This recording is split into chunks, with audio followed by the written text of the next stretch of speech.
My name is Yvonne. My testimony, I was 13 years old and a friend invited me to church. I was living in Italy at the time. She was a missionary's daughter and we went to school together. And I wasn't raised in a Christian home. My family never talked about God. I had no idea. I think I thought he existed, but that was the extent of it. I walked into that little church that day and I knew something about those people was different.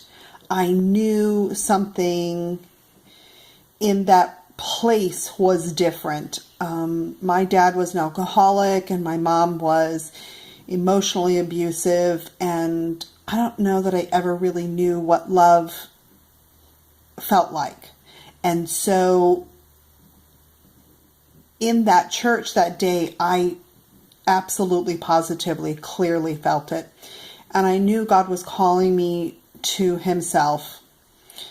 And so that at that minute, I remember walking down the aisle. I remember clearly feeling that God was there with me and that I was doing something significant, even though I was young. And then for many, many years, I sort of knew that, but really kind of walked away from that. And joined the Navy, had children, got married, all of those sorts of things. Went back to church after the kids were born, and I've spent the last 30 years really figuring out what it means to be a believer of Christ, and trying every day to submit myself to his lordship.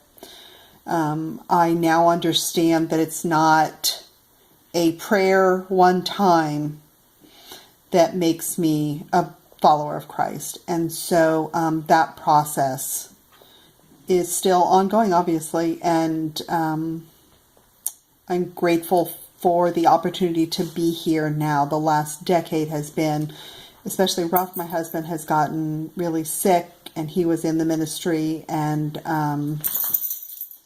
so I now have a whole new dimension to what it means to be a follower when everything really falls apart that you sort of were leaning on. And, he was on staff at a very large church, 4,000 people, and it was just all gone in a blink of an eye, and he was really all that I had left. And so it just added another dimension, or cemented. I don't even know how to describe it. I just know that he was it. He was all I had. And so that has been amazing to walk through.